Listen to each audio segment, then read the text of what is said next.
you can't settle for the rest. There's a reason that Maccone Setup Shop is trusted by more virtual and real-world tracks and companies than any other setup shop in iRacing. With partners such as Stafford Motor Speedway, the Nashville Fairgrounds Speedway, Five Flags Speedway, Speed 51, and more. When you want something done right, you go to the experts at Maccone Setup Shop. With setups available for most series on both asphalt and dirt, built by a team of professional builders consisting of some of the top talents on the service, Maccone Setup Shop LLC has what you need to hit the track with confidence. Head over to MacconeSetupShop.com and learn why Maccone Setup Shop is the official setup shop of Richmond Raceway Esports and is partnered with some of the largest names in virtual and real racing. And remember, at Maccone Setup Shop, there are setups, but your victories. Have you joined the fastest growing fantasy motorsports app yet? On Grid Rival, you can join leagues with your friends and manage your own fantasy team on what race fans are calling, hands down, the best fantasy motorsport app out there. F1 and MotoGP leagues are now live for the 2021 season. Joining a league on Grid Rival will make every race more exciting, more engaging, and of course, more competitive. Download Grid Rival now on your iPhone or Android smartphone. Grid Rival is an unofficial application and not associated with Formula One, MotoGP or any of their athletes.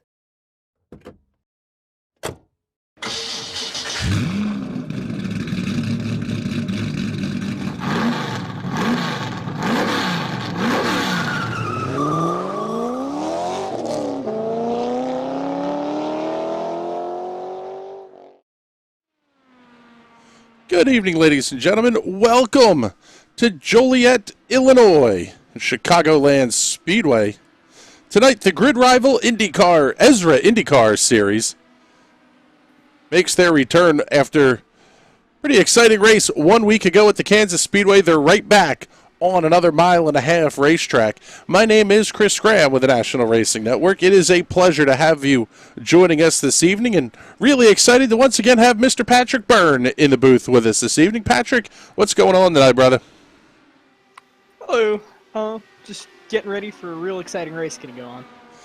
Yeah, this one's going to be an absolute blast. Originally opened in 2001, 18 degrees of banking in the corners around this pretty uniquely shaped 1.5 mile oval. At no point are the drivers truly in a straight line. The front stretch has a pretty substantial dogleg to it. The back stretch is, quite frankly, just round.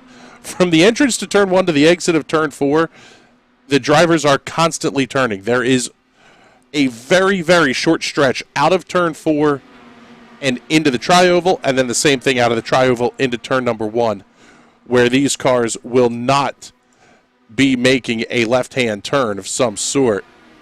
Tell you a little bit about the cars here. Dallara IR18s, 2.2-liter twin-turbo V6s, making anywhere from 550 to 700 horsepower. Top speeds in excess of 230 miles per hour.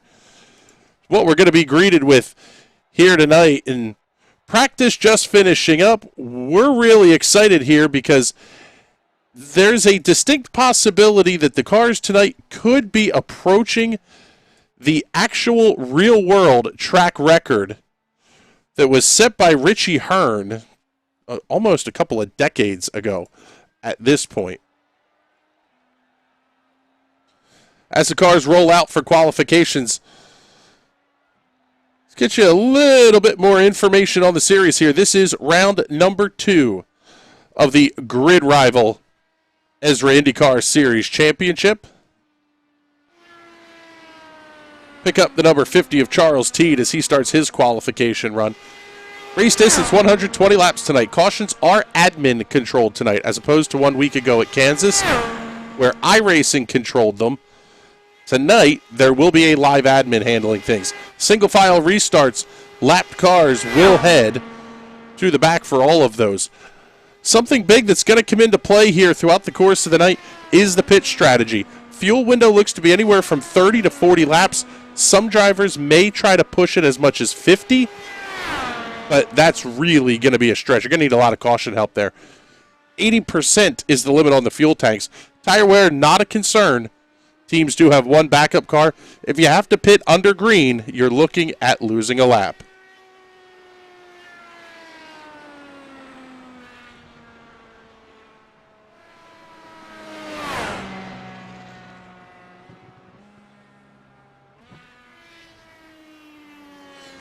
Drivers you see at the bottom of your screen in green are setting personal best sectors.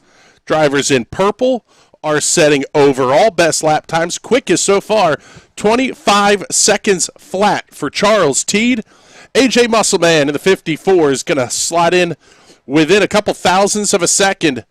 Identical times to the 10th. Ty Richter in third, 2/100ths of a second off a quick time, as is the 7 of Chris Wilhite. 5/100ths of a second separating the top 6. A 10th of a second separates first from 15th here tonight. Let's pick up Matt Wagner as he works his way through turns 1 and 2 and down the back straightaway here, working his second lap of qualifications.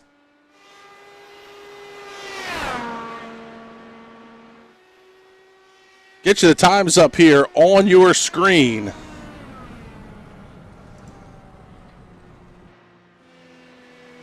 How about 1/1000th of a second separating Charles Teed and AJ Muscleman? Patrick, you talked about it a little bit here, but we'll let you expand on the point. This is going to be absolutely fantastic racing tonight. Oh, absolutely. This track has been known throughout the history of IndyCar to produce insane, super close, super tight racing. And just from looking at qualifying, we could see that 1/1000th of a second between first and second. I'm thinking we get that same result at the finish line tonight. Yeah, that's going to be absolutely unreal. In fact, you mentioned the close racing here. How about 3 of the 4 closest finishes in real-world IndyCar history coming here at the Chicagoland Speedway? The closest of all time, back to 2002, Sam Hornish Jr. over Al Unser Jr. by 24 ten-thousandths of a second. 0.0024 was the margin of victory at the line there. Handful of years later, Elio Castroneves over Scott Dixon by 33 ten-thousandths. Ryan Briscoe over Scott Dixon in 2009 by 77 ten-thousandths of a second. There's actually 5 of the closest finishes in IndyCar, top 10 closest finishes in IndyCar history, belong to the Chicagoland Speedway. Absolutely incredible racing this place has been known for. Pick up Jeff Destino here as he works his way around one of those Team Watson racing cars. Gives us a chance to talk about the point standings here. On the team side of things, Team Watson Racing sitting on 28 points. They'll be your championship leaders heading into tonight. Dark Horse Indy on 24 markers. Lights Out Esports in third. Team Watson Racing, San Jose, and the Butchers rounds out the top 5 in the team points. Torqued Wrench Motorsports, Dark Horse Racing, Mediocre Motorsports, and Team Ball Racing round out the 9-car championship grid for the teams. Matt Wagner, your driver's points leader, by 11 over Charles Teed in second, Mario Miranda third, AJ Musselman fourth, and Eric McCarthy top 5 in the points. But we're early in the season here, Patrick. A little bit too soon to be talking totally about how point standings might start to shake out. Yeah, it with only one race in the book so far, it's just the race results. You got to really focus on the rest of the season. Even if you're back there maybe 10th, 11th, 12th in the points right now, you'll still be able to charge your way up to the front. It's no big deal if you're down at this stage in the championship. Let's get you tonight's starting grid for the grid rival ESRA IndyCar Series Joliet Blues 120. If you're a fan of the Blues Brothers, you'll get that reference. Charles Teed and AJ Musselman going to make up the front row for tonight's race. Ty Richter and Chris Wilhite in row number 2. Scott Wise and Alec Coates will occupy the third row. Jeff Destino and Sebastian Kinder in row number 4. Row 5 will have Cullen Johnston and Kyle Hanna. Row 6, Mario Miranda and Tyler Hunt. Row 7, Gary Corley and Julian Altina, Benjamin Combs, and Isaac Bach in row number 8. Row 9 will have Jay Shawlington and James Watson, Thaddeus McMurray, Alexander Ball in row number 10. Zach Evans and Alex Ress in row number 11. Row 12 will have New York's Jason Hand and the Mid-South's Matt Wagner. Row 13, J.W. Miller from Dark Horse Racing. Lights Out Esports, Shane Wyatt will line up to his outside. Row number 14 will have Casey Knighton and Nicholas Wilson. Row 15, Jim Brooks and Brian Valls. Row 16 is actually not going to be occupied tonight. Noah Janinda is our race controller here this evening, so he will obviously not be in car. Just waiting on the last couple of drivers to get loaded in here.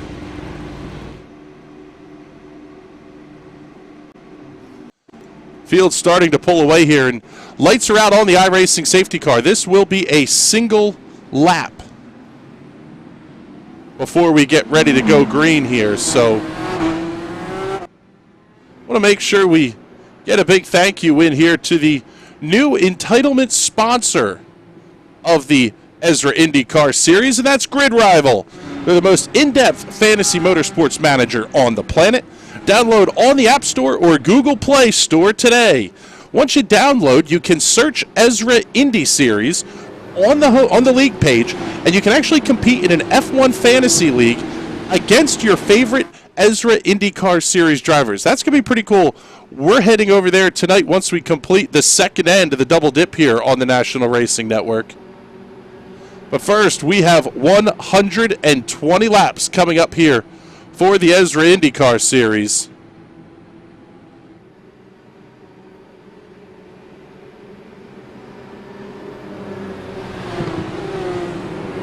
Through turn number 4. Field will get ready to see the green flag here. iRacing safety car will duck off the speedway.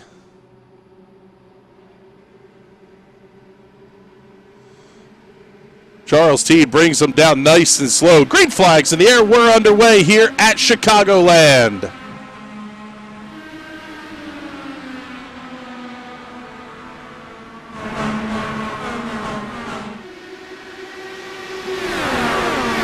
Teed able to hold on to the lead. Oh, one car down to the inside. Yeah, we've got Scott Wise going around down the back straightaway. No caution flag yet. He's going to head back onto the racetrack. Tough break for Scott Wise. 3-car battle for the race lead here at the front of the field.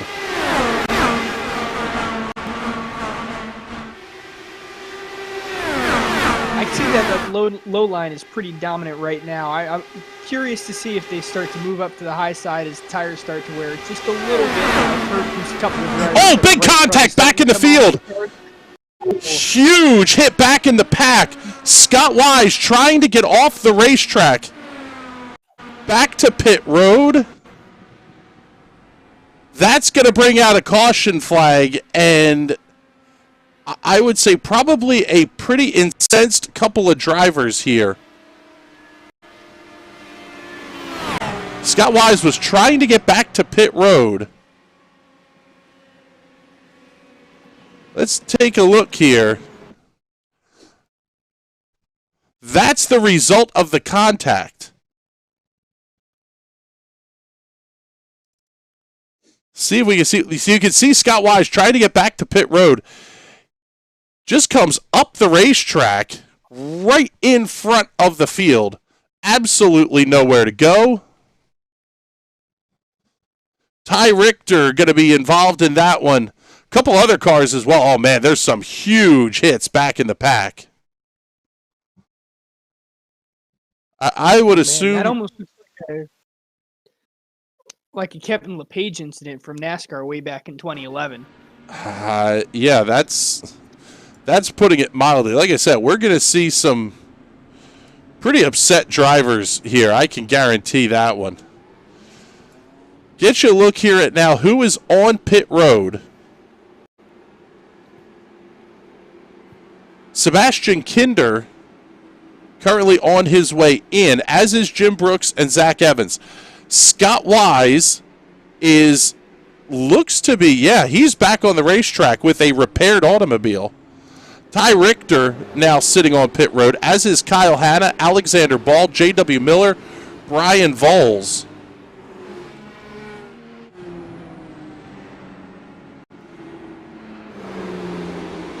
I would be absolutely shocked that we don't see a pretty instantaneous penalty here on Scott Wise. I just saw an update from Race Control. They just black flagged him. So Scott Wise will be, at the very least, black flagged. And we did have a handful of drivers who were given EOL penalties after last week's race at Kansas. Joseph Grijalva, Nick Wilson, Cullen Johnston, Brian Voles all got EOL penalties to start today's race.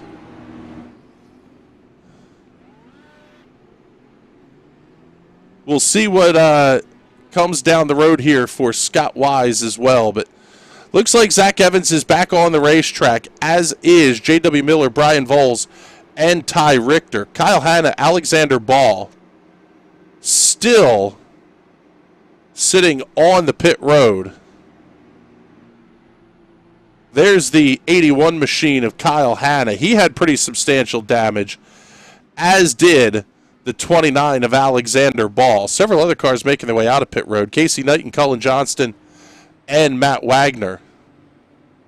So we'll swing up here and pick up your race leader, AJ Musselman. He's going to hold on to the lead over Charles Teed. Same story, different week. Mario Miranda at the front of the field as well. Pull the comment up here. Joe Miranda checking in saying, "Go, go, Super Mario." Oh, yeah, if there's one person that can drive through those two lead cars, it's definitely going to be him based on what I've seen last week.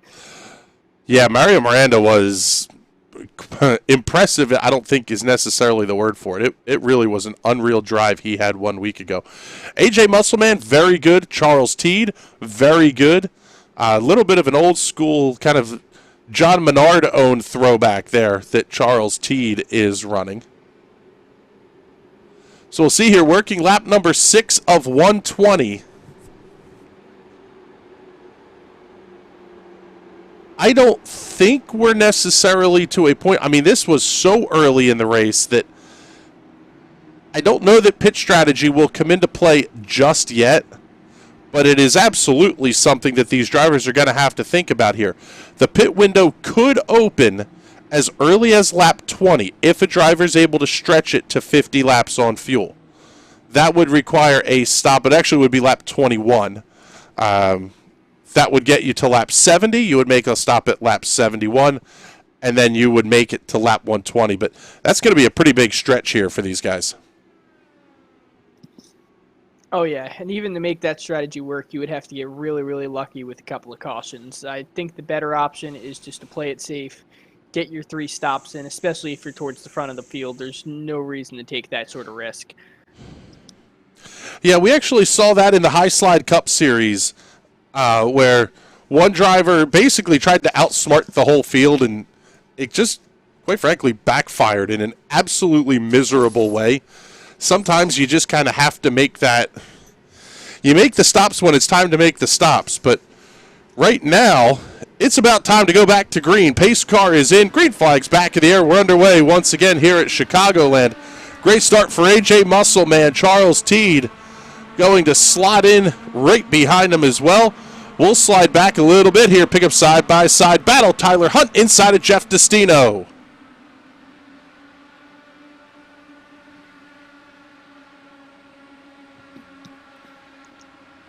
You almost wonder if Destino didn't have either a little bit of damage or just very odd to be caught sleeping at the wheel on the restart there, but he's going to be down 4 or 5 spots here. He'll have... What I was...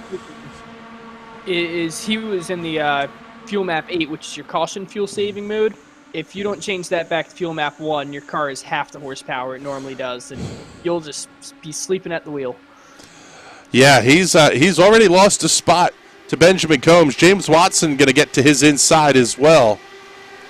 several of those Team Watson racing cars. You cannot miss them. Based on the color scheme, Dayglow pink, yellow, and green. The front wings have a color scheme. I just don't remember which team is which, but definitely really easy to spot those cars out in the crowd. yeah, you're not going to miss them, that's for sure. Slide up to the front of the field here because it's a top 4, even top 5 battle into turn number 1. AJ Muscleman over Charles Teed. Here's Mario Miranda looking to the outside off at turn number 2.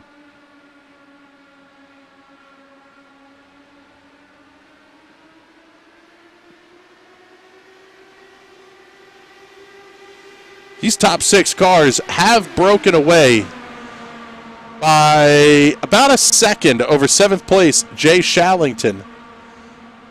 Dennis McMurray in the 8th position actually just set the fastest lap of the race at a 24.7.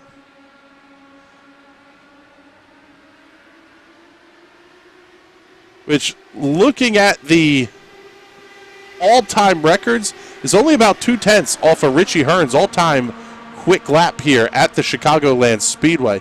This is a good battle just up ahead of him, though. Again, everybody battle. Go ahead. He seems to be catching it. I hope to see him be able to kind of weave his way up there and start fighting for the first and second spot. No surprise at all that we may see a little bit of pack racing develop here. Mario Miranda trying to make the outside lane work. Not gaining a ton of ground. Here comes Alec Coates, though. High, wide, and handsome through turns 1 and 2. That's the black, red, and blue machine to the outside down the back straightaway. Trying to get around Jay Shallington. He'll have the spot there. 2 by 2 back through the field.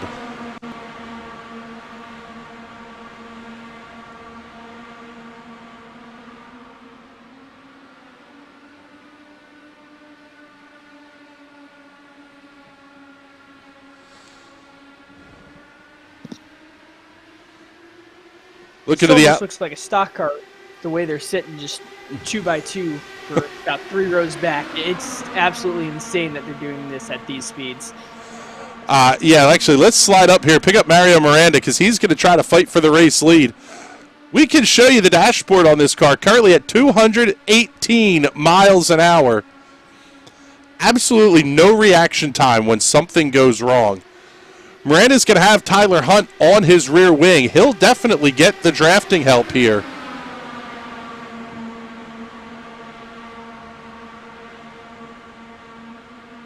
Man, what a fantastic battle here inside the top 8.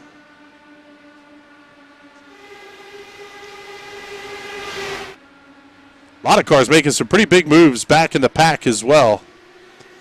One of the interesting things here, Patrick, is that even with tires not being a huge concern, they're really not scrubbing a ton of speed in the corners. They're only losing 5 or 6 miles an hour. Oh yeah, this track is banked enough, and with the turning in the back straightaway, the turns aren't nearly tight enough to scrub off a lot of speed. So you're just about flat out the whole way around. Mario Miranda up to the 2nd position as we work lap number 18.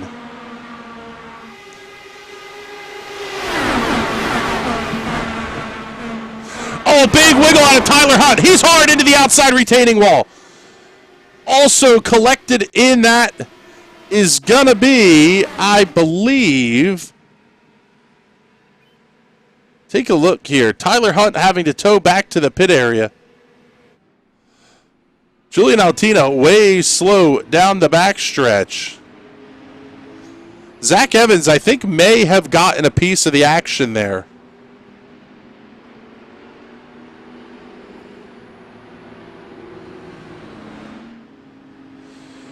Tough break for Tyler Hunt, and actually,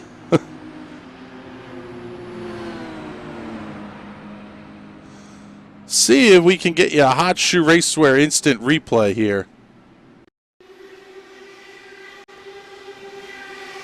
Keep your eye on that green and yellow number 80 machine. Back end of the car just stepped out. hard into the outside wall and absolutely nowhere. For that, I think it was the. Like he made a little bit of contact on the side pod of Mario Miranda's car. I'm curious if he comes into the pits here and takes the backup car just in case there is damage to slowing that car down. Well, we have race leaders on pit road here. We'll follow them in and get their stops covered here. We are pretty close to that window where drivers may be able to make it here. Stops coming on lap number 20.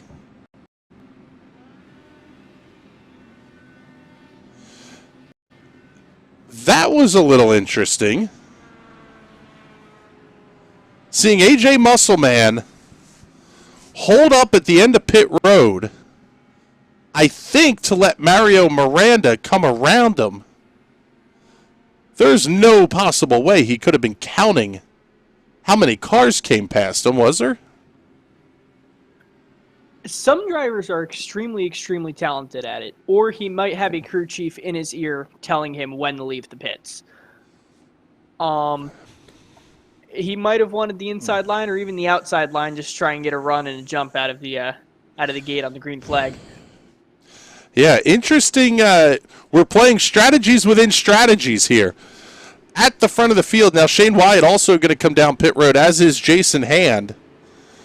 Charles Teed electing not to stop here under the first caution flag of the race. Gary Corley, Chris Wilhite, Jay Shallington, Jim Brooks, Isaac Mock all staying out. These were a lot of cars that were deep in the field. Chris Wilhite started in the 4th position. Charles Teed was your pole sitter, so no movement there. But a very interesting spread in tactics here.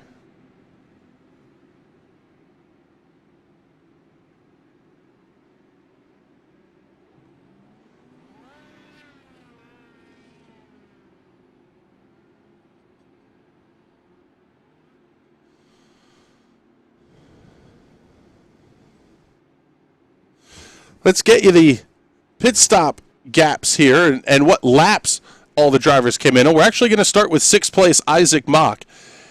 These cars have not stopped or stopped very early in the race. Then there's Muscleman and the rest of the field electing to come in behind where your race leaders are. So sort of tells me that we're going to have a pretty decisively split strategy race here, Patrick. Some drivers are committing to the 3-stop by stopping on lap 20. Charles Teed basically is betting that we're going to get more caution flags, and he could maybe make that 50-lap number. Absolutely, and it might end up being a safe bet with how close these cars are racing together. Cautions are inevitable. It's just how often do they happen and do they fall into your hands? It'll be interesting to see here. Lights are out on the iRacing safety car. So we'll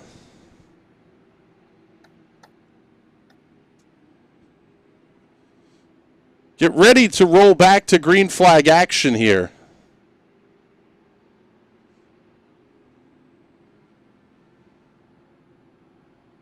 Charles Teed will be your race leader. Gary Corley is going to line up just behind him in position number 2. Third will be the 7 of Chris Wilhite. 4th, Jay Shillington in the number 12, and the 76 of Jim Brooks will complete the top 5.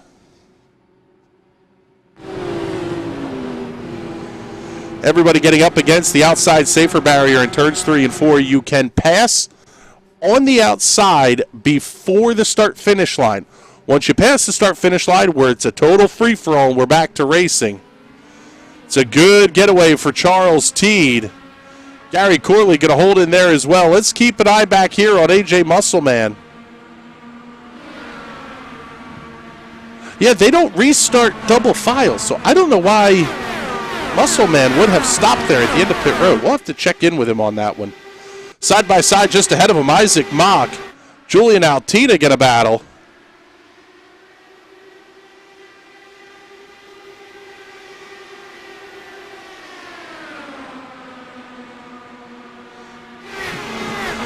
Patrick, you have a little bit more experience in these cars than I do. What are we looking at in terms of the number of heat cycles in the tires before there's really a ton of fall off? Because we've seen 2 now.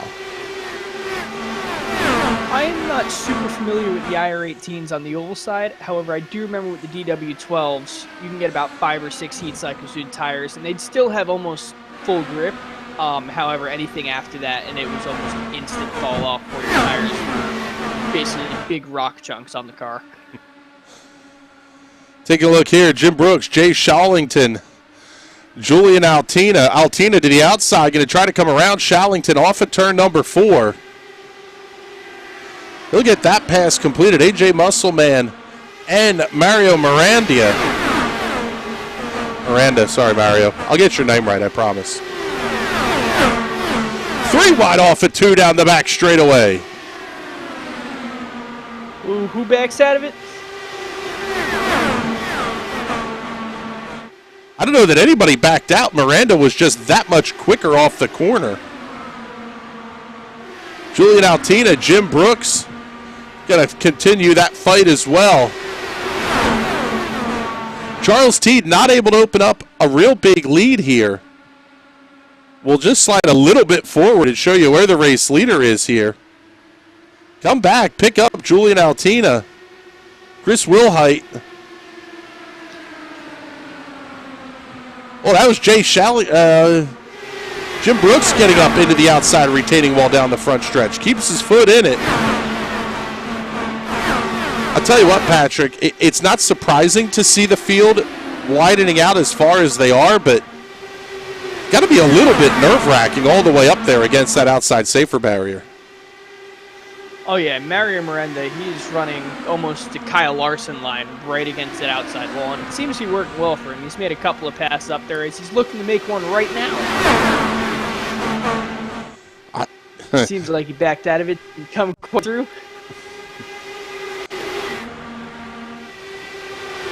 This pack of cars that is approaching first and second are going to get there in a big hurry. Good opportunity for Gary Corley here to maybe use that draft. Get around your race leader, but we're now looking at 7 cars within a quarter of a second at the start-finish line.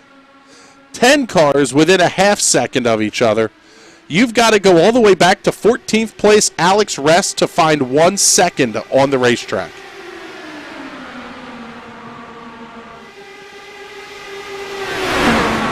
Three-wide battle going to continue through turns 1 and 2.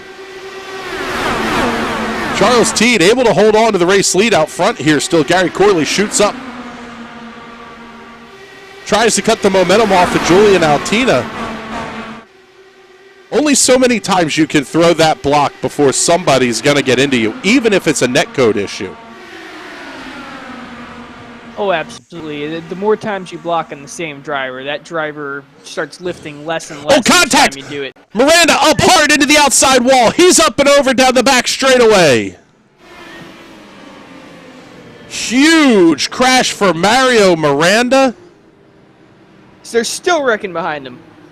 Several cars going to pile in at the back of the field as well. Oh, my goodness.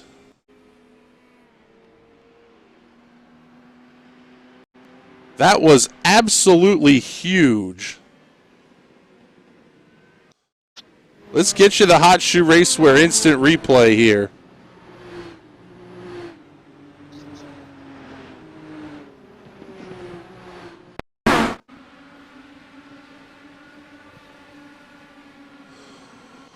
What a wild ride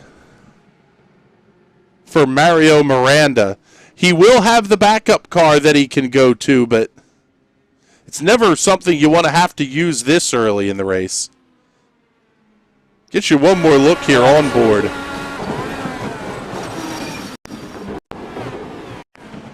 He was just an innocent bystander there. It looked like the car on the inside just pushed up just a hair and bounced into him enough just to send him into the wall. Race leaders making their way down pit road. We'll cover the stops here. That's going to move A.J. Musselman up to the lead. James Watson, Alec Coates, T.J. Mary, Alex Rest, Nicholas Wilson, Sebastian Kinder, all electing to stay out under this caution flag. Charles Teed now down and away here on lap number 34.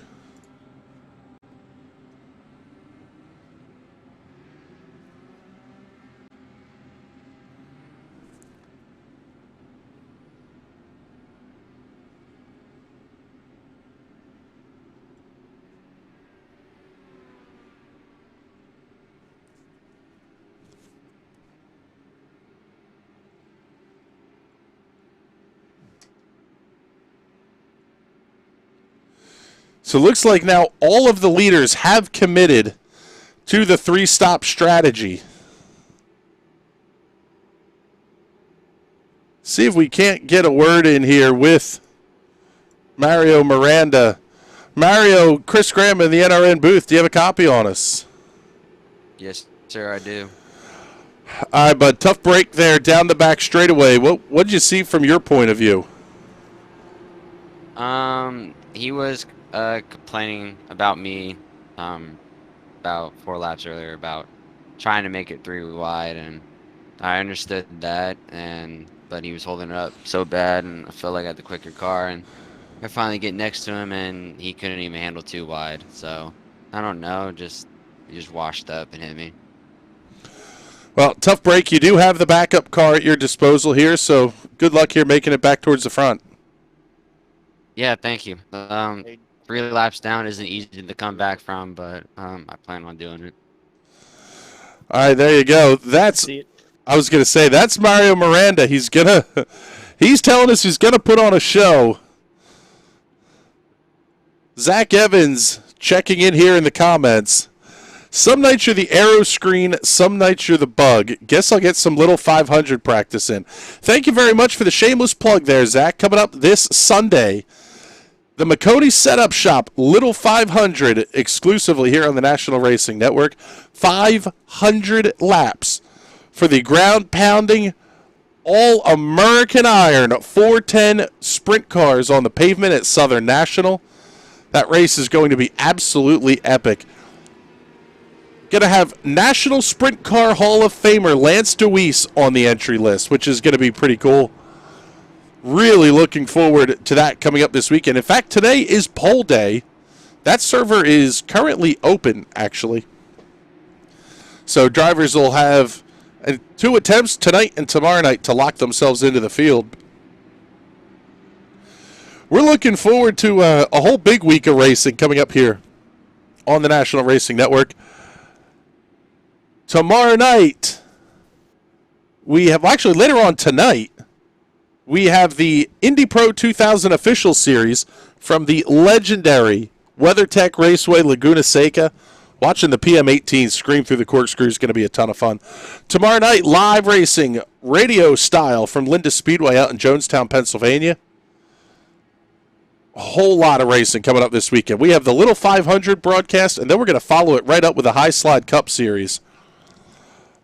More iRacing than you know what to do with, and some real-world stuff here as well. But let's get back to this race here, the Grid Rival ESRA INDYCAR Series, working lap number 37 of 120 here at the Chicagoland Speedway. AJ Muscleman back to the front of the field. James Watson going to be right on his rear wing. Green flags back in the air. We're underway once again here at Chicago.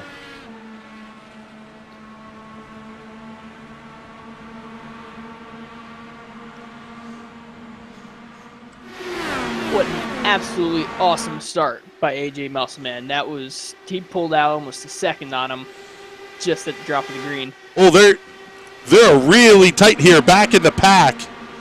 We'll pick this fight up. Gary Corley to the outside.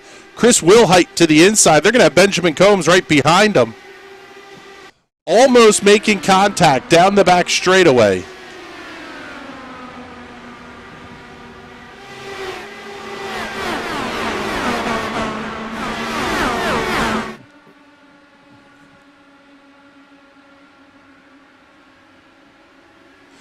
Slide back to the front here because James Watson rapidly closing in on the rear wing of AJ Muscleman down the front straightaway. Watson's going to look to the outside in turn 1. Alec Coates going to hold the inside lane. We'll see who goes where down the backstretch. James has some drafting help on the high side now. If they stick with him, he can make the move done right here. Yeah, third and fourth are going to be 2x2 down the straightaway as well. Coates now going to slide in behind Watson.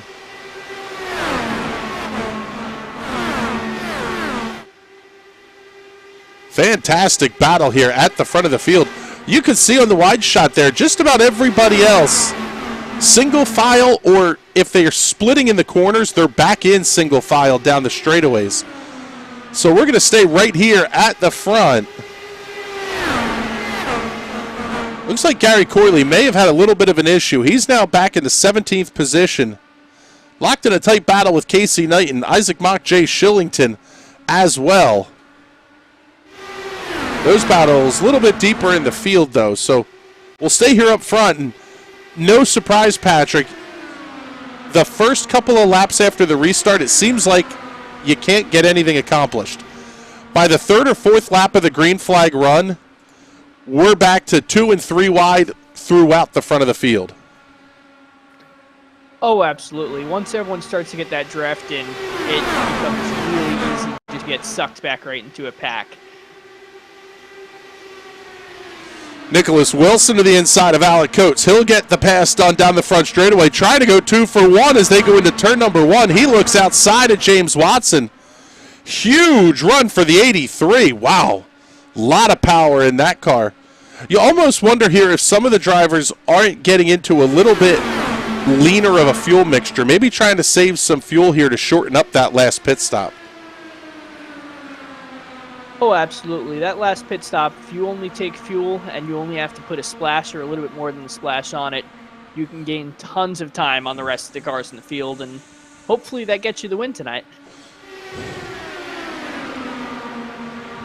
Side-by-side battle for the race lead. Wilson thinks better of it off of turn number 4, slots back in line, grabs the toe down the front straightaway. Pulls back out. We're still side-by-side into 1. Just looks like right now the Highline can't achieve anything yet, not until they get into another big pack.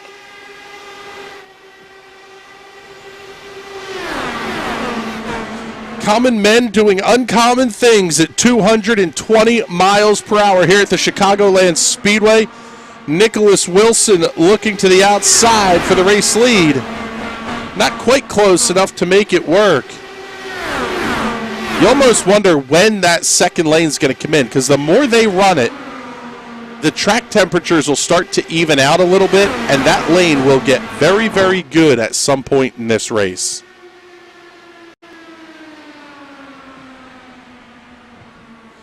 So we have a caution on the track. Say, caution on the speedway. Trouble looks like for Isaac Mock. See if we can see what happened here. Oh, he may have had some help. Oh, and then a massive impact. Oh. Several cars at the back of the field getting collected. Wow, those were some absolutely huge hits back in the pack. Well, there was a little bit of contact. Mock into the outside wall. That was a very scary looking impact, as multiple cars are going to pile in there at the end of this one. Some of these cars have used their backup cars as well. So race leader AJ Muscleman on pit road now. This is kind of an interesting spot here for Muscleman to be making his pit stop. Only 48 laps in. This is almost committing to a 4-stop strategy. Either that or he's banking on another caution late in the race. You know what? I'll tell you what. If you get to lap 87 from here, which would be 40 laps, that's going to take you to lap 126. Where things start to get interesting is everybody's going to have to stop again. Unless we get a ton of caution flag laps, you're looking at having to go to... Yeah, lap 81 is where the pit stop would have to be for the cars that stopped on lap 34. That's a long way to go. It's about 47 laps or so.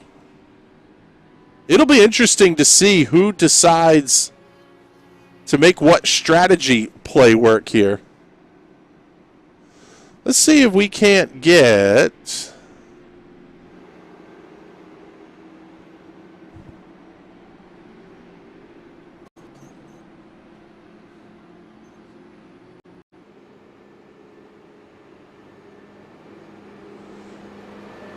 Try to pick up our race leader.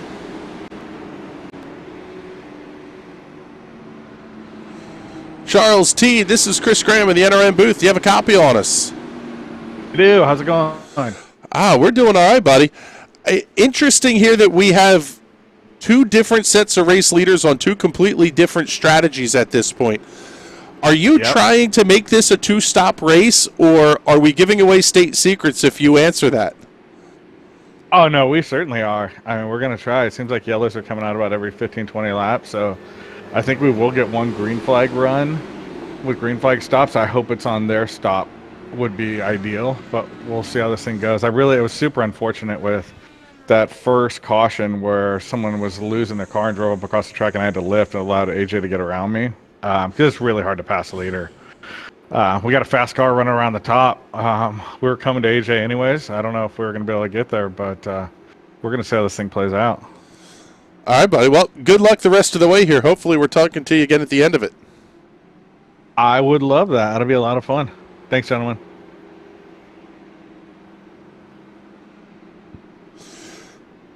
So there you go. There's your race leader, Charles Teat. Patrick, what do you think here? Is the two-stop strategy going to be that viable?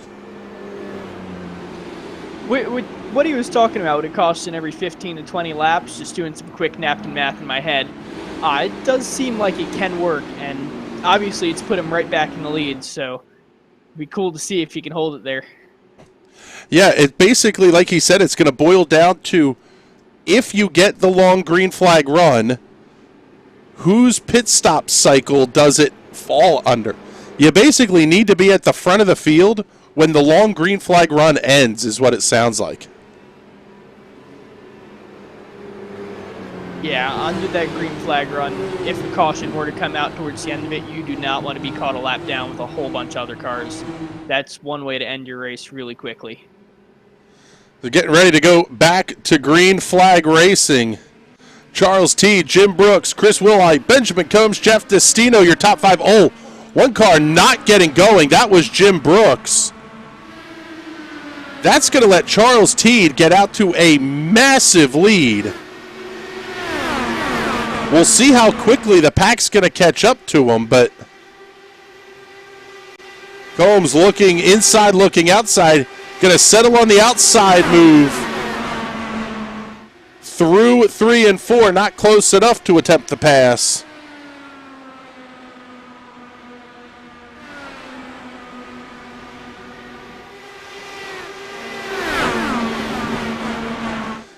The lead at 3/4 of a second and shrinking in a hurry.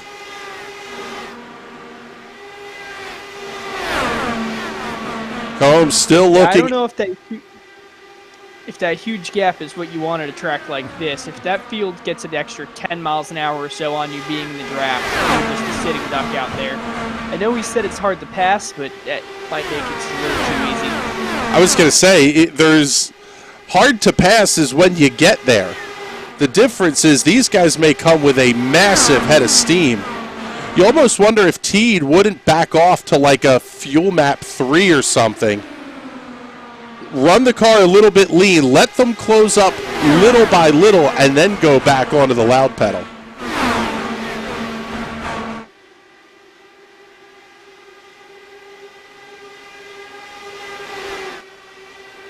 Combs to the outside. He's going to have Jim Brooks, AJ Muscleman right back here to the front of the field.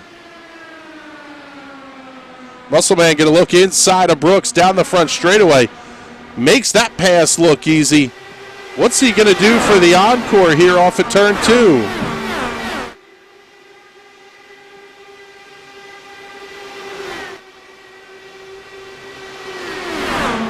Yeah, that's one driver where I bet doesn't think passing is hard here. He seems to be just an expert at it. Yeah, to update you on Mario Miranda, still a couple of laps down here, being scored on his 54th lap. Race leaders on their 56th. They're getting caught up to the leaders here in a hurry. Benjamin Combs looking to the outside on Charles Teed. Not close enough, but he's got the very strong AJ Muscleman back behind him down the front straightaway. Combs swings it out way wide up against the safer barrier entering 1. That big lead has now been erased, and we've got 2x2 battles back through the top 6 positions. Muscleman diving to the inside, and he secures second place for now. One thing to bear in mind is that the apron is off limits until the final lap. So the drivers do need to stay above the white line painted on the inside of the racetrack. Combs getting caught back up onto the rear wing of Muscleman. That outside lane is just not quite able enough. It seems like they can't build the momentum at all to get that pass made. It's really, oh, contact. That was Jim Brooks. He made pretty heavy contact with a lap car. That's going to bring the caution flag out.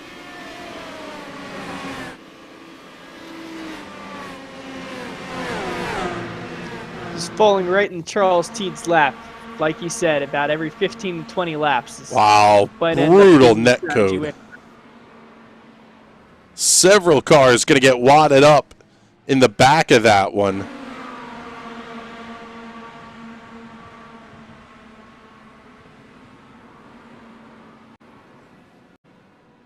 That's Ty Richter going around. I believe he has used the backup car here, so as we head back to the front here, Charles Teed gets the caution flag that he needs.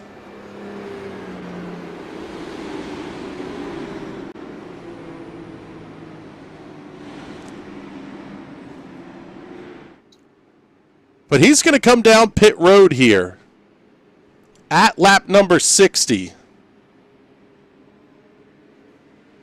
So it basically is now forcing him back onto the 3-stop strategy.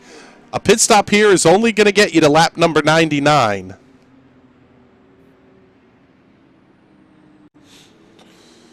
Chris Wilhite, James Watson, TJ McMurray, Alec Coates, all electing to stay out. AJ Muscleman comes into pit road with the race leader, Charles Teed. So now these drivers are both back on the same pit stop strategy here.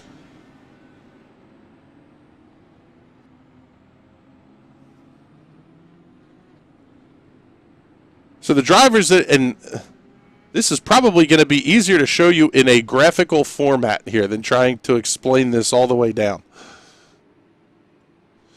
We'll give you the top 10 here. Race leader Chris Wilhite has only made one stop on lap number 34. James Watson, TJ McMurray, Alex Coates stopping on lap 48. Jay Shallington on that lap 34 strategy. Lap 48 for Alex Ress. Everybody else that is on the lead lap stopping here on lap number 61. Cars that are one or more laps down are now going to make their way down pit road. But Chris Wilhite, we'll get you a good look at that machine. He's the one of two drivers that is still on the true 2-stop strategy.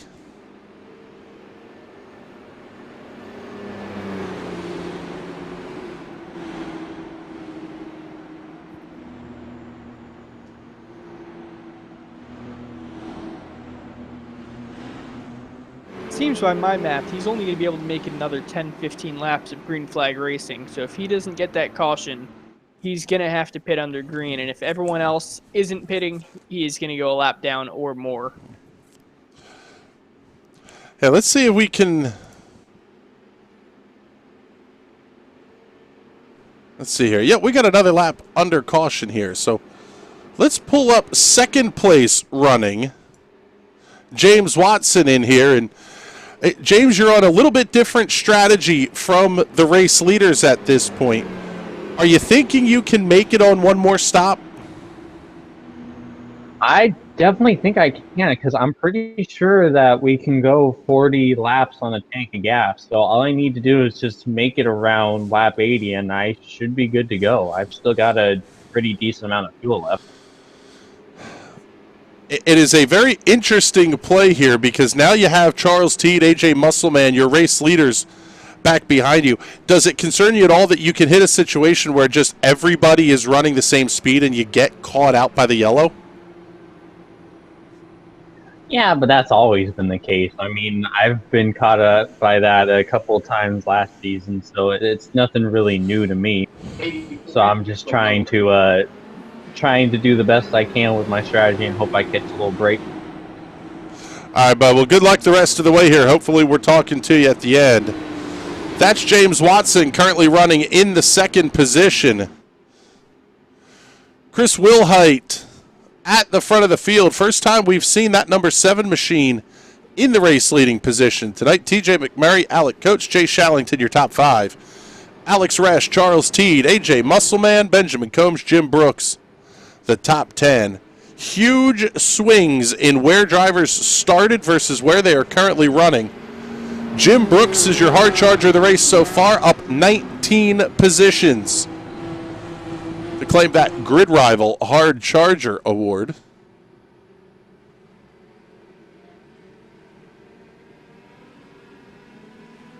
Wilhite brings the field down very slowly. Green flag goes back in the air. Pretty good start for several cars throughout the field here. Here's AJ Musselman looking to the outside. Charles Teed inside, 3 wide battle with the race leaders.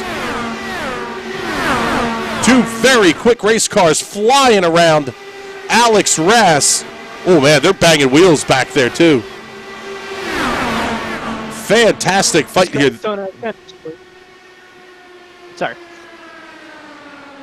I said I didn't catch you on that one there, Patrick. I was just saying these cars don't have fenders, boys. Keep the wheels on them.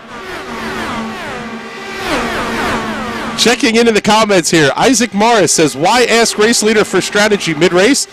Because we can. That's why. If they're willing to tell us, I'm all for getting as much information out to you fans as possible. And if they don't want to tell us, they're perfectly within their right to say, shut up, don't talk to me. Sliding back to the front of the field here, it's a 5-car battle at the front. Chris Wilhite, James Watson, TJ McMurray, Alec Coates, Jay Shallington. Shallington going to look inside of Coates. Coates ran that high line through turns 3 and 4.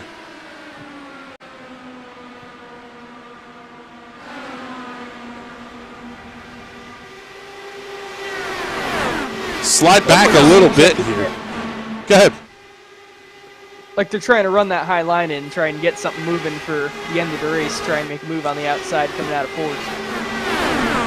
You can see where the draft is really playing a role here, because the cars that are in this group a little bit further back, Jim Brooks, Alex Rest, Nicholas Wilson, they're all having some success running the high line.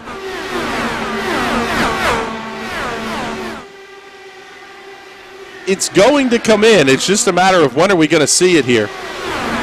Side-by-side battle for the second position. TJ McMurray coming around James Watson through turns 3 and 4. Alec Coates is going to be right there as well. Jay Shallington looks inside of Coates into 1.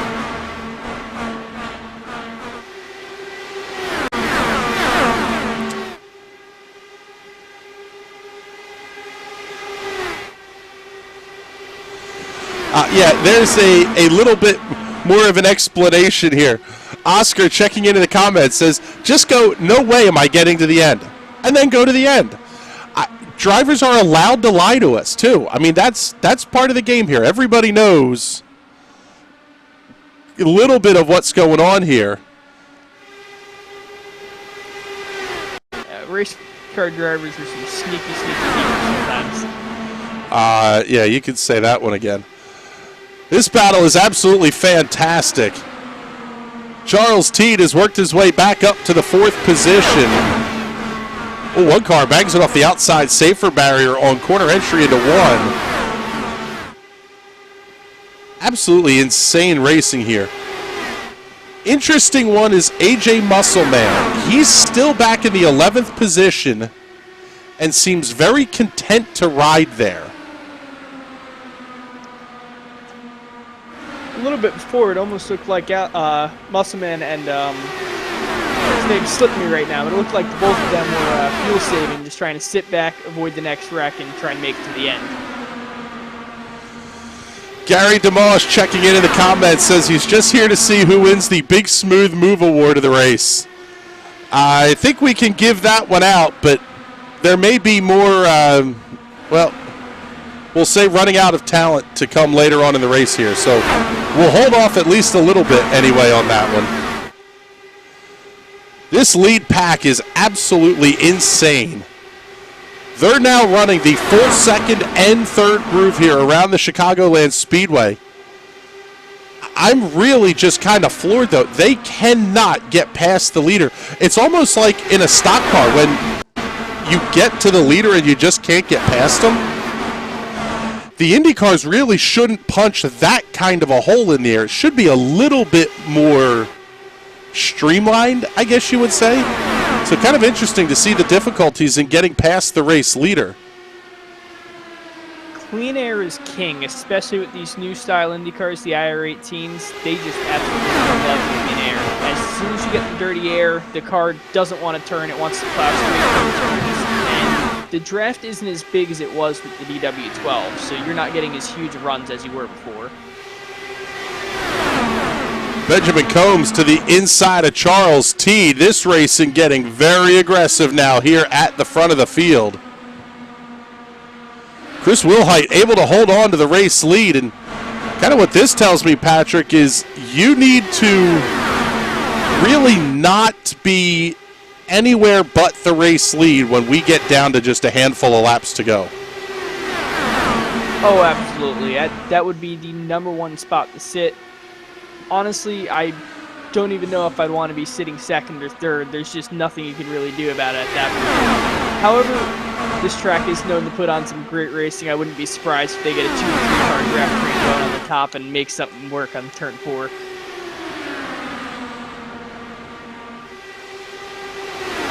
Battle for 2nd. Still a good one off of turn number 4. TJ McMurray, Matt Wagner were battling there. Charles Teed, Jim Brooks going to continue to fight. What a run for Teed to the inside. I mean, that's really where we're seeing the passes get made, is the driver that opens up the inside lane is the one who's getting passed. Teed looking to the inside of Benjamin Combs. Combs able to keep the car wound up on the outside. Yeah, he seemed to make that outside line work. He's figured out whatever that line is given to him. I've watched him make a couple of passes up there just sneaking on by. We may have a battle here for the race lead before too long. Matt Wagner looking to the outside. Trouble for... Oh, thought we had an issue with TJ McMurray.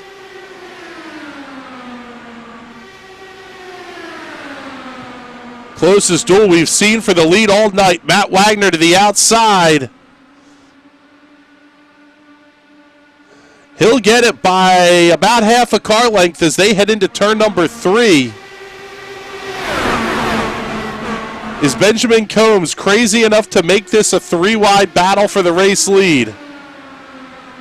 Wagner holds the line up the middle. He was the race leader at the line that time by, working lap number 81. And Patrick, we're getting really close to the window for green flag pit stops here for some of these drivers as well. Yeah, I'm watching the pit board. I haven't seen anyone come in yet, but I wouldn't be surprised if I see 1 or 2 just sneaking on in and losing some spots right now. Yeah, I would think Chris Wilhite's going to have to make that stop pretty quickly. Same for Jay Shallington as well.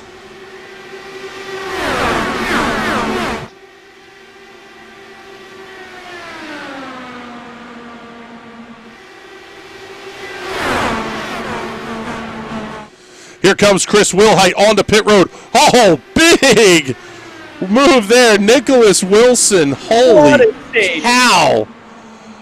Well, he's still almost wrecking, but I don't think that's going to bring out a caution flag. It will not. No caution, and he kept out of hitting anything, so he might recover from that. Going to be a tall ask for sure, but Chris Wilhite, Charles Teed into the pits as well. That's a little bit of a surprise here because, well, maybe not. Lap 84, windows open for final pit stops. Now it's just a matter of if you're Charles Teed and Chris Wilhite, you need this race to go green the rest of the way to make the undercut strategy work. Oh, absolutely. If a caution were to come out right now, it would trap them one lap down.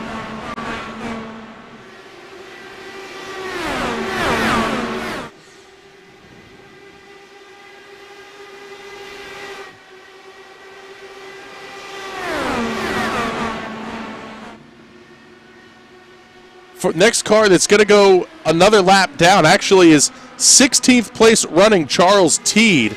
He's about halfway down the backstretch, so not in huge danger of being lapped yet. But keep your eye out here, folks. There's Mario Miranda. He gets around the race leader, and we get a caution flag. That car will be back on the lead lap. He said he'd do it, and he's showing it off right now. Still going to need some help. He'll actually be one lap down if he gets around the race leaders. Currently sitting 2 laps down, but running right at the front with your race leaders.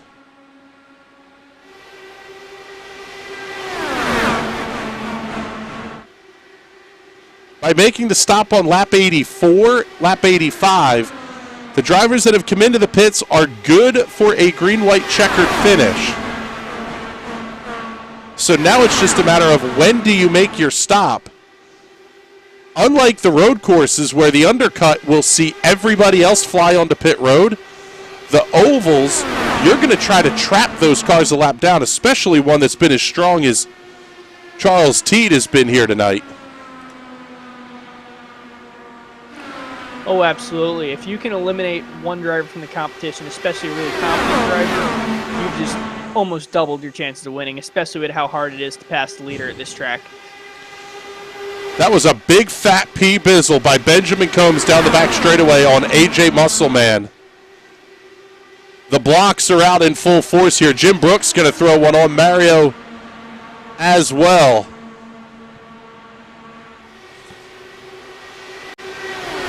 Muscleman and Combs going to duel for second position down the back straightaway. Jim Brooks thought about getting to the outside. Muscleman going to slide up the racetrack now just a little bit. That's going to let Combs try to get to the inside. Not quite close enough. A little bit of aero wash, pushing that number 27 machine up the racetrack. Big run through turns 1 and 2 for Muscleman. He's going to make a bid for the lead down the back straightaway. Fantastic racing here at Chicagoland Speedway. 91 laps in, 30 to go. 120 laps the distance here tonight. Combs going to be right up on the rear wing of Muscleman. Bails back down to the inside. Mario Miranda could absolutely play spoiler here, because he's got to get past the race leaders, hope for a caution flag, pass everybody again, and then hope for another caution flag. It's going to be a lot of work and not a ton of time to go here, but Combs looking about half a car width outside the race leader. Muscleman goes even higher, 3 wide for the lead down the backstretch.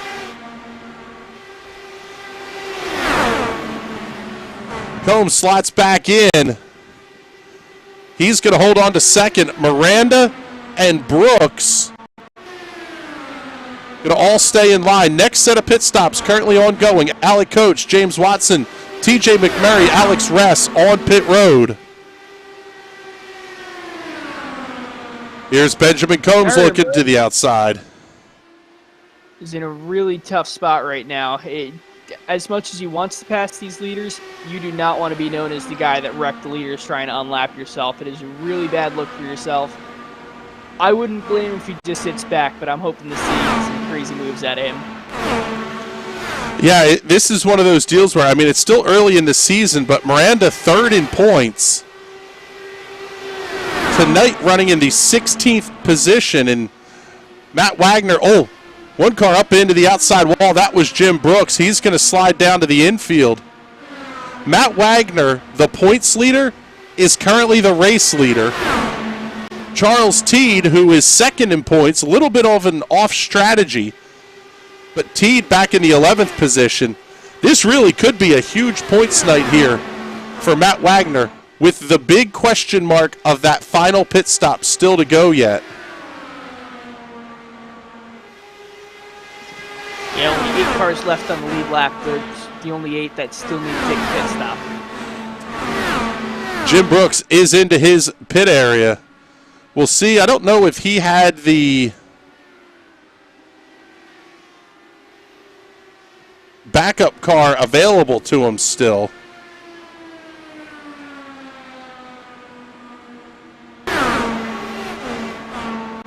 Well, this pit stop over 14 seconds now for Jim Brooks, so he did not have the backup available. He's going to fall through the field pretty quickly here. The battle for the race lead continues to rage on. Matt Wagner, AJ Musselman, Mario Miranda, third car in line, now in the 14th position, still 2 laps down. Now we're getting to the point here where even if we do get a caution, it may not matter, just based on the number of laps it takes to clean up a caution flag here at the Chicagoland Speedway. 6 cars remaining on the lead lap. Matt Wagner, AJ Musselman, Sebastian Kinder, Shane Wyatt, Casey Knighton, Jeff Destino. Wyatt and Knighton both going to make their way down pit road for their final service.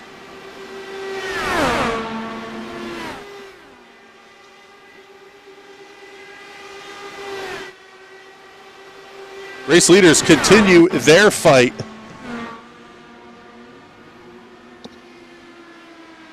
Here's Matt Wagner, race leaders on pit road.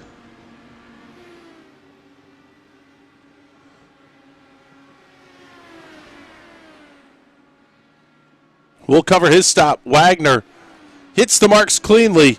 Going to be 4 fresh Firestone tires. 80% of the full tank of fuel. That's what the cars are allowed to carry by grid rival ESRA INDYCAR Series rules. He's down and away. 8.5 seconds. Sebastian Kinder on his way into the pits now. Here's race leader AJ Musselman. Last stopped on lap number 61. He's shortening the duration of this final pit stop pretty significantly the more laps he turns. Mario Miranda finally has to bail out and come into the pit road. And with that, we have 1 car on the lead lap. Everybody else has made their final pit stops. Pick up the battle here. This is true second place. Chris Wilhite and Matt Wagner are going to fight for the position.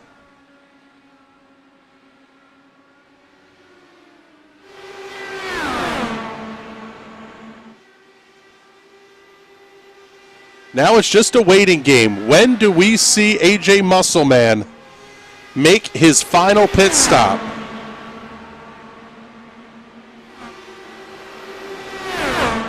It's a full 3 seconds back. Oh, 1 car. That's Mario Miranda going around on the back straightaway.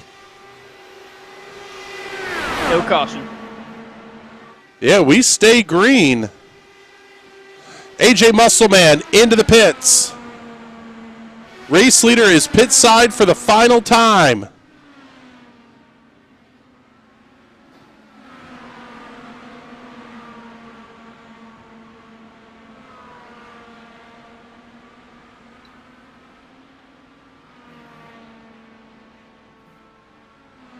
Race leader hits his box.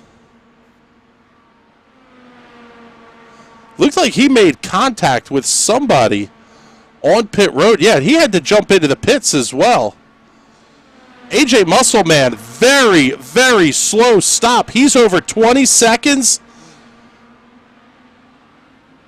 Not sure what happened there, but AJ Muscleman going to lose a lap. Out in 30.7 seconds. This is the battle for the race lead. Chris Wilhite and Matt Wagner.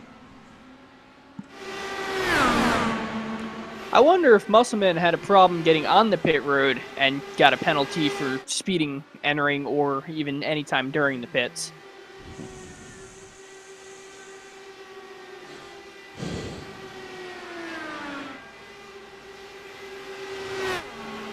Oh, then he has more trouble here. Let's get you a Hot Shoe Racewear instant replay here real quick. Here's AJ Muscleman making his way off of pit road. Loops it on cold tires.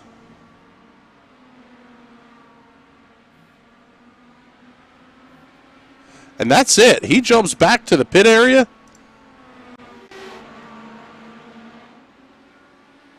Let's slide back here just a little bit. Pick up this gaggle of race cars led by Charles Teed.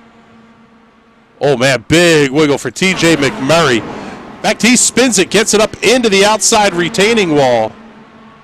Once again, we should stay green here.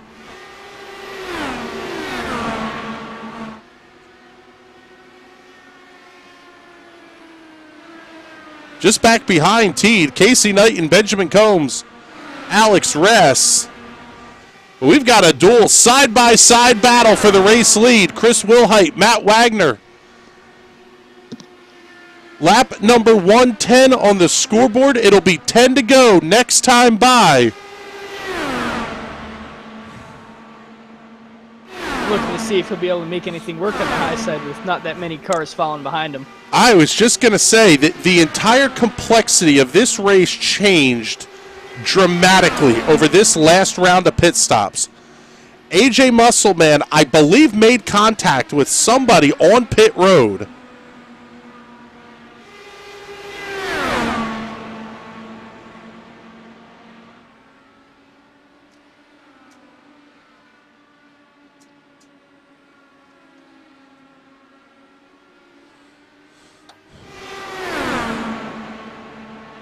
So Chris Wilhite and Matt Wagner are the two drivers that were quickest in that last set of pit stops.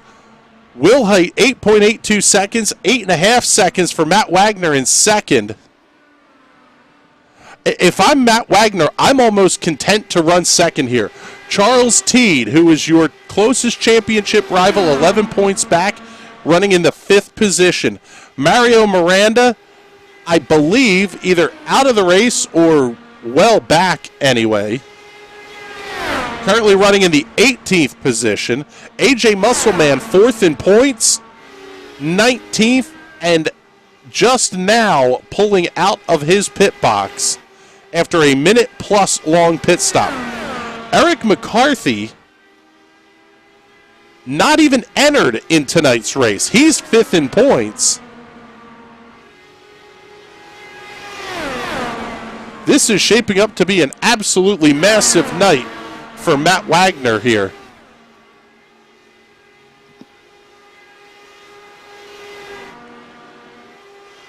Five seconds back to the third place car. I'm interested to see if those cars, if they get up into a pack, are able to catch up to these leaders, but I don't think there's enough time for those guys.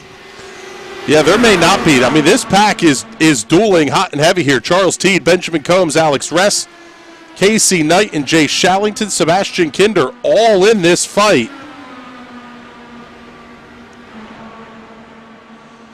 But at this point, contact there. Yeah, they would have to get in line and hope in a big way. The only other option that these guys have to have a shot at the end of this thing is a late race caution.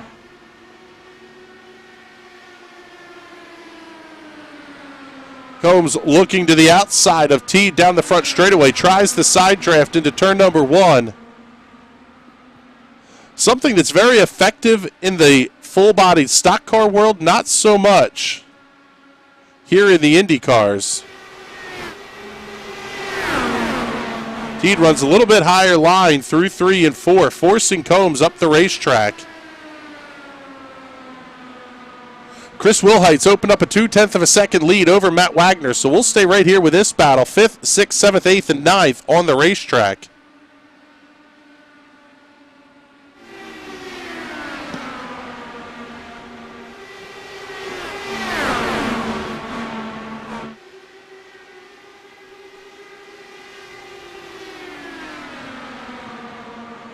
So, Patrick, a race that we thought might be decided by if and when the big one would happen.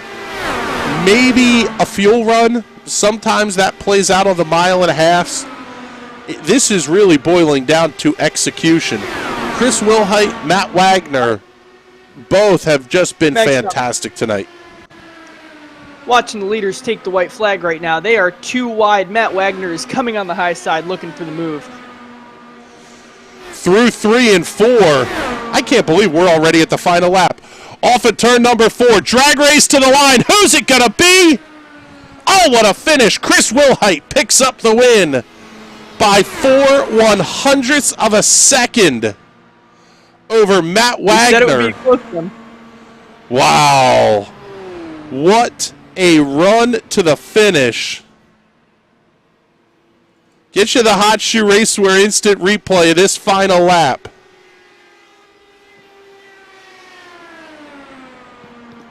Coming in the 1, it just looked like he set him up on the outside. He had a huge run. If he could have completed it, that would have made for an insane finish for him. Unfortunately, he could not. However, still gave it his all and put on a good show for us. It was a great run, perfectly timed, just about perfectly timed. Little bit of a wiggle off of turn 4 might have been the difference in that close finish. Chris Wilhite getting the win over Matt Wagner. Holy cow.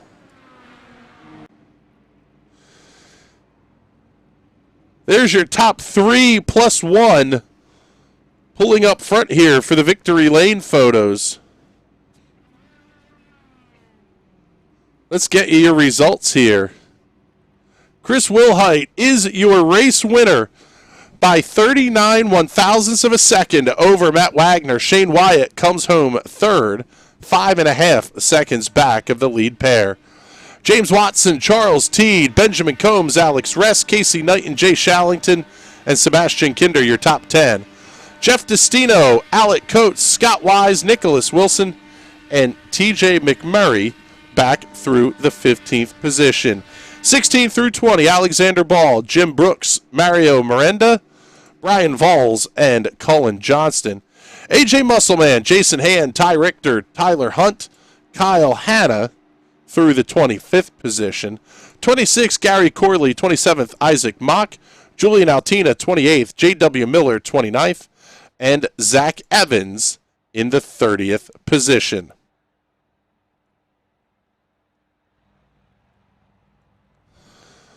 Let's get ready for some victory lane interviews here. Let's first pick up third place, Shane Wyatt. Shane, absolutely fantastic run for you tonight. You gained 23 positions from the drop of the green flag here. How'd you get to the front, brother? Yeah, it was a tough race. I knew from the beginning that there was probably going to be some wrecks from last week's race. So I started from the back, didn't qualify, and just slowly worked my way through the field. Some of the bigger names like Mario and those guys got taken out early, so just worked through the field. I surprised myself there at the end because traditionally I'm a stock car racer with the Clash series that we have. So it's nice to be able to come to a series I'm not used to and perform well. It was really a very good run for you. And what was going through your head here? We were running in a massive pack for most of the race. We get down to the last pit stop, and all of a sudden you've got 5 seconds between you and the leaders, and then another couple of seconds back to the next car behind you. Is that difficult to just kind of sit there and make laps to the end of the race like that? Honestly, I would prefer it that way. Obviously I want to get up with Chris and those guys and run for the win.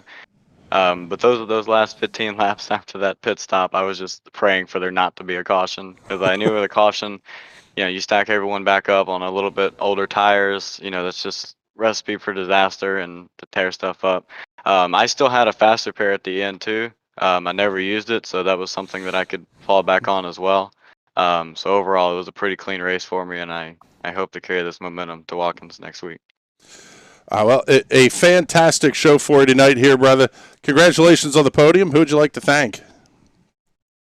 Obviously, KSDT, CPA, Richmar Flores, Shelby Park Marketing, Burnt Rubber Media, as well as Zombie Gaming Community for being on the car this week, as well as Wilder Graphics for doing up the scheme. He does a fantastic job. You can check him out on Facebook as well. And you guys as well for putting on this show. All right, brother. Well, thank you very much, and hopefully we're talking to you next week. All right, thank you. There's our third place finisher, Shane Wyatt. Let's pick up Mr. Matt Wagner here. Get you the replay on his run to the finish here. Matt, you were 38 1/1000ths short at the finish line. What was the difference there at the end of this one? I was trying to time it just right, and I noticed the lap car was coming, and I think I went a little bit too early, and I killed my run coming off of 4, and it was just nothing there. And Chris went down in the apron and made it easy for him. So it was fun. I really enjoyed it. But during the beginning of the race, yeah, that was a minefield I went through. Yeah, there were issues throughout the field there. What's it like? I mean, you're another guy. Shane Wyatt finished third. He was up 23. You were up 22 spots from the drop of the green. Were you another guy that just elected not to qualify and take your chances? Let's not talk about qualifying, shall we? No, I had a pole winning run, and when I was coming down to the tri-oval, I caught my left front wheel right on the grass, barely on the grass, and it spun the car out. And I was like, well, that's it. No pole. Starting in the back. Wow. Well, that makes the run even more impressive here. And an absolutely massive points night for you with Charles, Mario, AJ, all of them having issues throughout the course of the race here. Really a good run and a big points night for you. Oh, yeah. That's most importantly. I'm typically not a points racer. I usually go for wins, but I might be considering going for a championship in this league because Alec and them, they put on a great league, and I'm glad to be a part of it. All right, Matt. Well, congratulations on the runner-up finish here tonight. Who would you like to thank? I would like to thank NRN, Butt Kicker, all them guys, Alec Coates, Colin Johnston, James Watson, and my team. It's great. I love it. Oh yeah, and HyperX, can't forget about their nice headsets. Well, there you go. All right, there's Matt Wagner, your runner-up finisher tonight. Let's pick up the man of the hour here, Mr. Chris Wilhite. Wow. Hey, Chris, how we doing tonight? Probably not as good as you, I would say. That was a fun race. That was good fun race, and green flag to the end there. That was a lot of fun. Yeah, were you kind of in the hope for no cautions late in this one here? I mean, it seemed like the leader had a pretty big advantage all night, one way or the other. Yeah, I mean, the way these 1.5 mile tracks are right now, basically the low line is key, and it's darn near impossible to pass the leader as long as they stay low. Now, if you get traffic, then that could give or take. But yeah, we had to pit early, so if a caution would have come out, we would have been done. And then even after the pit cycled through, it was just me and Matt up there. I mean, we had like a 4-second lead to third place, so we absolutely did not want to caution and figured, worst case we'll finish second. But yeah, the strategy paid off. Yeah, it was a great call, and one of the themes that we thought we were going to be talking about, a big one, were we going to be talking about somebody making a big fuel-saving run. Tonight really boiled down to execution. Mario Miranda had his issues. Same thing for AJ Musselman. Issues getting on and off of pit road, little mistakes on the racetrack. It really was all execution tonight, wasn't it? Yeah, absolutely. And I could tell when we just had a perfect pit entry, and I thought I overcooked it. I thought I broke too late, but we nailed it. And then when we came out of the pit stop, we just had multiple second leads on everybody else that pitted except for Wagner. So yeah, it was about the pit strategy early, and then it was about that green flag pit stop, just nailing it just right. That's absolutely what won the race. And then also staying out of trouble in the beginning. It seemed like all those wrecks were right in front of me. I had a bird's eye view for some of that early action. It was crazy. Yeah, it was a fantastic run for you tonight, all the way front to back. Very good points night for you, too, with a lot of drivers having issues early. So congratulations on the win. Who would you like to thank? Yeah, give a quick shout out to the league, ESRA, Colin and Alec, doing a great job here in season 2. Give a shout out to Team Ball Racing. Had a couple guys that had some issues tonight, but I know Jay got a top 10, so we had a good night for Team Ball. And then just give a quick shout out to you guys. Appreciate you guys broadcasting. I look forward to watching it back this weekend. All right, bud. Well, congratulations on the win here tonight, and hopefully we're talking to you again next week. Yeah, sounds good, Chris. Thank you. There you go. There's your race winner, Chris Wilhite. And Patrick, as we get ready to wrap up our live coverage here from Chicagoland Speedway, just an absolutely fantastic show here out of the guys from the Grid Rival ESRA INDYCAR series. Oh, absolutely. I was waiting for that move at the end of the race, and we got it. It was one of the closest finishes I have ever seen in iRacing. His track always puts on a good show. Yeah, this one was absolutely a fun one. And then we get another cool one coming up here in just a little bit as well with 10:15 Eastern Time tonight. The Indy Pro 2000 Official Series takes on Mazda Raceway Laguna Seca. So, but with that, we're going to wrap up our coverage here from Chicagoland Speedway. For Patrick Byrne and everybody here at the National Racing Network, my name's Chris Graham. You have a great night, everybody. Have you joined the fastest growing fantasy motorsports app yet? On Grid Rival, you can join leagues with your friends and manage your own fantasy team on what race fans are calling, hands down, the best fantasy motorsport app out there. F1 and MotoGP leagues are now live for the 2021 season. Joining a league on Grid Rival will make every race more exciting, more engaging, and of course, more competitive. Download Grid Rival now on your iPhone or Android smartphone. Grid Rival is an unofficial application and not associated with Formula One, MotoGP or any of their athletes.